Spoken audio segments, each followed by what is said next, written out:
Hello, good afternoon. This is Jonah Meiji Lolo. My discussion for today is teaching the mechanics of writing. Mechanics of writing. Punctuation, transitional expression, capitalization, spelling, handwriting. Sa punctuation, dito tumutukoy yung kagamitan na ginagamit sa pagsulat ng mga pangungusap na paghiwalayan kagaya na lang ng paggamit natin ng period, question mark, interjection, comma, apostrophe, hyphen, colon, semicolon, quotation mark, parenthesis, ellipsis. That intended meaning is clear. Example of punctuation. Period, to indicate the end of a declarative sentence. Example, here is the place. To indicate that letters are used as abbreviations. Example, Dr. Carlo D. Reynolds. To indicate decimal fraction. Example, 16.34. Question mark, to end a direct question. Example, where are you going? What is this? To indicate uncertainty. Example, he lived till 1990 and was buried near his house. Gan G. 2nd October 1869, 1948 was a great Indian leader. In a series of questions. Example, what? He isn't coming. When did you speak to him? He's been hospitalized. Why didn't you tell me? Is it better now? Interjections. Dito po, ito yung makikita nyo yung example niya na ginagamit ng mga tao na mga word. Yan po ang tinatawag na interjections. Comma. To separate a series of phrases in a sentence. Example, John completed his homework, packed his bag, polished his shoes, and went to sleep. To separate the quoted parts from the rest of the sentence. Example, the great leader told the crowd, I will fast till death until our demands are met. Colon. Number 1. Separate independent clauses. Example, they will not make it, the storm is too strong. Number 2. Show emphasis. Example, he was there for one person, his mother. Number 3. Separate units of time. Example, Sophia set her alarm clock for 6:30 a.m. Semicolon. Between items in a list or series when the items themselves contain commas. Example, there are 8 members on the team, 2 from China and Japan, 3 from France and Spain, 2 from Brazil and Chile, and 1 from India. Number 2. Separate two independent clauses while still demonstrating that a close relationship exists between them. Example, my daughter is a teacher. My son is a doctor. Quotation marks. Number 1. To enclose every direct quotation and each part of an interrupted quotation.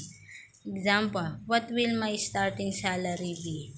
I asked the manager. Well, he replied, I'm not sure. Number 2. In a dialogue, use a separate paragraph for each change of speaker. Example, Dad, cried Neil, there, everything will be just fine. His dad said. Number 3. To enclose words with a widely different level of usage. Example, the person who has had it so far is his mother. Parenthesis, round bracket. Number 1. To provide an explanation. Example, he lived in Khartoum, capital of Sudan. Number 2. To provide an afterthought. Example, he lived in Khartoum, so I was told for a year. Number 3. To provide a plural option. Example, your guest must leave by midnight. Apostrophe. Example, ito po yung mga ginagamit natin sa apostrophe, yung busy old fool, unruly son, who does do call on us, oh, that, be not proud, why don't you ever work, you stupid computer. Hyphens. Number 1, to show two words are a single entity or entity. Example, I bought a wire fastener. Number 2, for clarity and readability. Example, they predate the Romans. Ellipsis. Replacement for omitted words. Example, what good fortune that the people do not think. Number 2, a pose for effect. Example, then it appeared a genie. Number 3, an unfinished touch. Example, I know he deserved it back. Transitional expression ay isang word or phrase na pinapakita kung paano nauugnay ang kahulugan ng isang pangusap. At sa kahulugan ng naunang pangusap, sinasabi din na ang isang transition ang salitang transitional o tinatawag na signal word. This is our example of transitional expression. Number 1, to add or show a sequence. Again, furthermore, in addition, moreover, further, also, beside, finally, once, to. Number 2, to compare or contrast.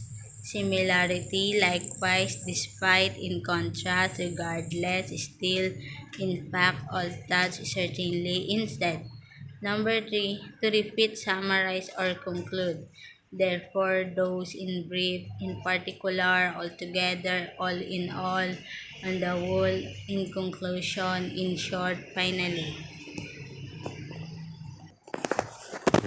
Capitalization.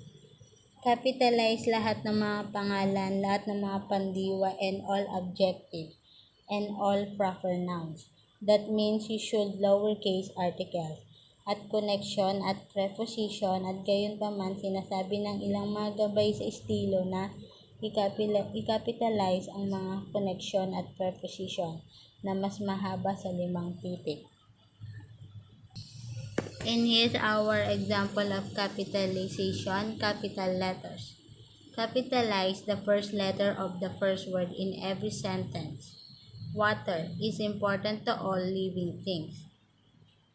Capitalize the pronoun I anywhere it appears in a sentence. For example, Maria and I drank water to quench our tears. Capitalize the first letter of the names of person and animals. Example, Richard wants to be a marine biologist. When he grows up, I took my dog Lassie to the river. Capitalize the first letter of a person title when it appears before the name. Example, Pastor Roy James said a great flood covered the earth with water many years ago. The news said that Mr. Ronald Johnson will be our new director. I love Auntie Date's new goldfish. Donald the warmer man is called Father Noah. Capitalize the first letter of the names of days, special week, months, holidays, and festivals. Example, World Water Day is celebrated annually on March 22. The Epiphany is celebrated annually on the 6th of January. Capitalize the first letter of the names of nationalities, races, religion, countries, and language. Example, most Jamaicans are members of the Christian religion. The story of a great flood is told in many cultures, including the Greek, Chinese, and Aztec culture. Capitalize the first letter of the names of the organization and places. For example, the Office of Disaster Preparedness and Emergency Management (ODPEM) help us to cope with disaster. Crocodiles can be found in Hellier, St. Catherine. The Caribbean is located between North America and South America. Jamaica is called the land of wood and water. Spelling. The process or activity sa pagsusulat, pagbibigay ng pangalan ng titik ng isang salita. This is our spelling example, spelling words.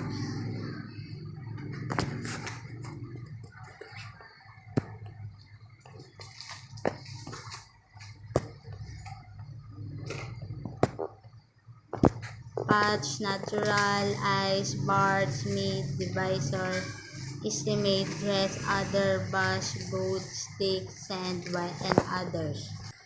Handwriting. Handwriting ang pagsulat sa ginagawa gamit ang isang instrumento sa pagsulat, katulad ng isang gamit ng pen or pencil. Handwriting include both printing and cursive style, cursive alphabet, cursive na dikit-dikit, and is separate from formal calligraphy or typeface. And this is our example of handwriting. Sa first picture is makikita nyo dito yung tinatawag na cursive alphabet. And sa second picture is ito yung tinatawag na cursive style o cursive na dikit-dikit ang sulat. And that's all for today. Thank you for listening.